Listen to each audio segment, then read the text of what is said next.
ನಮಸ್ತೆ ಎಲ್ಲರಿಗೂ ಸ್ವಸ್ತಿಸ್ ಕಿಚನ್ಗೆ ಸ್ವಾಗತ. ಇವತ್ತು ಅಕ್ಕಿ ಪಾಯಸ ಮಾಡೋದು ಹೇಗೆ ಅಂತ ನೋಡೋಣ. ಇದಕ್ಕೆ 1/4 ಕಪ್ನಷ್ಟು ಬಾಸುಮತಿ ರೈಸ್ ತೊಗೊಂಡಿದ್ದೀನಿ. ಕ್ಲೀನಾಗಿ ತೊಳೆದುಬಿಟ್ಟು ಒಂದು ಅರ್ಧ ಮುಕ್ಕಾಲು ಗಂಟೆನಾದ್ರು ನೆನೆಸಿಟ್ಕೊಂಡ್ರೆ ಮೆತ್ತಗಾಗುತ್ತೆ. ನೀವು ಯಾವ ಅಕ್ಕಿನಲ್ಲಾದರೂ ಮಾಡ್ಕೋಬೋದು. ಬಾಸುಮತಿ ರೈಸ್ ಹಾಕೋದ್ರಿಂದ ಬೇಗ ಆಗುತ್ತೆ, ಪ್ಲಸ್ ಫ್ಲೇವರ್ ಚೆನ್ನಾಗಿರುತ್ತೆ ಅಂತ ನಾನು ತೊಗೊಂಡಿದ್ದೀನಿ. ಒಂದು 1/4 ಟೀ ಸ್ಪೂನ್ ಏಲಕ್ಕಿ ಕಾಯಿ ಪುಡಿ. ಅಕ್ಕಿ ಎಷ್ಟು ತೊಗೊಂಡಿದ್ದೀನೋ ಅಷ್ಟೇ ಸಕ್ಕರೆ ತೊಗೊಂಡಿದ್ದೀನಿ. 1/4 ಕಪ್ ಅಕ್ಕಿಗೆ 1/4 ಕಪ್ ಸಕ್ಕರೆ. ಇದು ಮಿನಿಮಮ್. ನೀವು ಬೇಕು ಅಂದರೆ ಇನ್ನೂ ಒಂದು 2 ಸ್ಪೂನ್ ಜಾಸ್ತಿ ಹಾಕೋಬೋದು. ಬಾದಾಮಿ ಪುಡಿ ತೊಗೊಂಡಿದ್ದೀನಿ, 1 ಟೀ ಸ್ಪೂನಷ್ಟು. ಹಾಕಿದ್ರೆ ಫ್ಲೇವರು ಚೆನ್ನಾಗಿರುತ್ತೆ, ಟೇಸ್ಟ್ ಕೂಡ ಚೆನ್ನಾಗಿರುತ್ತೆ. ಹಾಗೆ ಒಂದು 4-5 ಕೇಸರಿ ದಳನ 1 ಟೇಬಲ್ ಸ್ಪೂನ್ ಹಾಲಿನಲ್ಲಿ ಸುಮಾರಾಗಿ ಒಂದು ಅರ್ಧ ಗಂಟೆ ನೆನೆಸಿಟ್ಕೊಳ್ಳಿ. ದ್ರಾಕ್ಷಿ, ಗೋಡಂಬಿ ಹಾಗೆ ಬಾದಾಮಿ ಕಾಯಿ 3 1 ಟೇಬಲ್ ಸ್ಪೂನಷ್ಟು. ಹಾಗೆ ತುಪ್ಪ 1 ಟೇಬಲ್ ಸ್ಪೂನ್. ಇದು ಫುಲ್ ಫ್ಯಾಟ್ ಮಿಲ್ಕ್ 1 ಲೀಟ್ರ್ ಇದೆ. ಮಾಡೋದು ಹೇಗೆ ಅಂತ ನೋಡೋಣ. ಒಂದು ಪ್ಯಾನ್ನಲ್ಲಿ 1 ಟೀ ಸ್ಪೂನಷ್ಟು ತುಪ್ಪನ ಹಾಕ್ಕೊಂಡು ಪೂರ್ತಿ ಸುತ್ತ ಹರಡ್ಕೋಬೇಕು. ನೋಡಿ, ಈ ರೀತಿ ಮಾಡೋದ್ರಿಂದ ನೀವು ಪದೇ ಪದೇ ಕಲಸೋ ಹಾಗಿಲ್ಲ, ಅಂದರೆ ಕಚ್ಕೊಳ್ಳಲ್ಲ ಕೆಳಗೆ.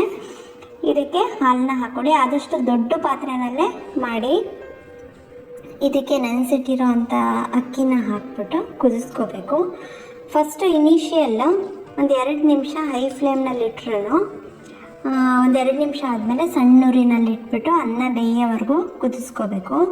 ಇದು ನೀವು ಸೋನಾ ಮಸೂರಿನೆಲ್ಲ ಮಾಡೋದಾದರೆ ಸುಮಾರಾಗಿ ಒಂದು 40 ನಿಮಿಷನೇ ತೊಗೊಳುತ್ತೆ ಅಕ್ಕಿ ಪಾಯಸ. ಬಟ್ ಬಾಸುಮತಿ ರೈಸಲ್ಲಿ 20-25 ನಿಮಿಷದಲ್ಲೇ ಆಗೋಗುತ್ತೆ. ಇದು ಚೆಕ್ ಮಾಡ್ಕೊಳ್ಳಿ ಒಂದು 10 ನಿಮಿಷ ಆದಮೇಲೆ ಅನ್ನ ಬೆಂದಿದೆಯಾ ಅಂತ. ಗಟ್ಟಿ ಇರಬಾರ್ದು, ಮೆತ್ತಗಾಗಬೇಕು. ಇನ್ನೂ ಒಂದು 5 ನಿಮಿಷ ಕುದೀಲಿ. ಸೊ ಸಣ್ಣ ಉರಿನಲ್ಲಿಟ್ಟು ಕುದಿಸ್ಕೊಳ್ಳಿ. ಈ ರೀತಿ ಕೆನೆ ಕಟ್ಟಿದ್ರೆ ಈ ರೀತಿ ತೆಕ್ಕೋಬೇಕು. ಈ ರೀತಿ ಒಂದ್ಸಲ ಚೆಕ್ ಮಾಡಿ ನೋಡ್ಕೊಳ್ಳಿ. ಅನ್ನ ಮತ್ತು ಹಾಲು ಎರಡು ಒಂದಾಗಬೇಕು. ನೋಡಿ, ಹಿಂಗೆ ಮುಟ್ಟಿದ ತಕ್ಷಣ ನೋಡಿ ಅನ್ನ ಮೆತ್ತಗಿರಬೇಕು, ಅವಾಗೇ ಚೆನ್ನಾಗಿರೋದು ಖೀರು. ಸೊ ಅನ್ನ ಎಲ್ಲ ಚೆನ್ನಾಗಿ ಬೆಂದಮೇಲೆ ಸಕ್ಕರೆ ಹಾಕ್ತಾಯಿದ್ದೀನಿ. ನೀವು ಅನ್ನ ಬೇಯೋಕ್ಕಿಂತ ಮುಂಚೆನೇ ಸಕ್ಕರೆ ಹಾಕ್ಕೊಂಡ್ರೆ ಸರಿಯಾಗಿ ಅಕ್ಕಿ ಬೇಯಲ್ಲ. ಇದಕ್ಕೆ ಏಲಕ್ಕಿ ಪುಡಿ ಹಾಗೆ ಕೇಸರಿ ಹಾಲನ್ನು ಹಾಕ್ಕೊಂಡು, ಕೇಸರಿ ಹಾಕುವಾಗ ಸ್ವಲ್ಪ ಕೈನಲ್ಲಿ ಚಿಪ್ಪಿಟ್ಟು ಹಾಕಿ, ಕಲರ್ ಚೆನ್ನಾಗಿ ಬಿಡುತ್ತೆ. ಮತ್ತು ಬಾದಾಮಿ ಪುಡಿ ಹಾಕ್ತಿದ್ದೀನಿ. ನೀವು ಮನೆಯಲ್ಲಿ ಬಾದಾಮಿ ಪುಡಿ ಇಟ್ಕೊಂಡಿದ್ರೆ ಅದನ್ನು ಕೂಡ ಹಾಕೋಬೋದು. ಹಾಕಿ ಮಿಕ್ಸ್ ಮಾಡಿ ಈ ಸಕ್ಕರೆ ಹಾಕಿದ್ಮೇಲೆ ಸುಮಾರಾಗಿ ಒಂದು 10 ನಿಮಿಷನಾರು ಕುದಿಸ್ಬೇಕು. ಸಕ್ಕರೆ ಎಲ್ಲ ಅನ್ನಕ್ಕೆ ಚೆನ್ನಾಗಿ ಹಿಡಿಬೇಕು. ಒಂದು 10 ನಿಮಿಷ ಸಣ್ಣ ಉರಿನಲ್ಲಿ ಕುದೀಲಿ. ಅದು ಕುದ್ಮೇಲೆ ಒಂದು ಕಡೆ 1 ಟೇಬಲ್ ಸ್ಪೂನ್ ತುಪ್ಪನ ಬಿಸಿ ಮಾಡಿಬಿಟ್ಟು ಗೋಡಂಬಿ ಹಾಗೆ ಬಾದಾಮಿನ ಸ್ವಲ್ಪ ಗೋಲ್ಡನ್ ಬ್ರೌನ್ ಬರೋವರೆಗೂ ಹುರ್ಕೊಳ್ಳಿ. ಈ ರೀತಿ ಒಂಚೂರು ಕಲರ್ ಚೇಂಜ್ ಆಗಲಿ. ಕಲರ್ ಚೇಂಜ್ ಆದಮೇಲೆ ಇದಕ್ಕೇ ದ್ರಾಕ್ಷಿ ಕೂಡ ಹಾಕ್ಕೊಳ್ಳಿ. ದ್ರಾಕ್ಷಿ ಎಲ್ಲ ಉಬ್ಬೋವರೆಗೂ ಸಣ್ಣ ಉರಿನಲ್ಲೇ ಈ ರೀತಿ ತುಪ್ಪದಲ್ಲಿ ಹುರಿದುಬಿಟ್ಟು ಕೀರ್ಗೆ ಹಾಕ್ಕೊಳ್ಳಿ.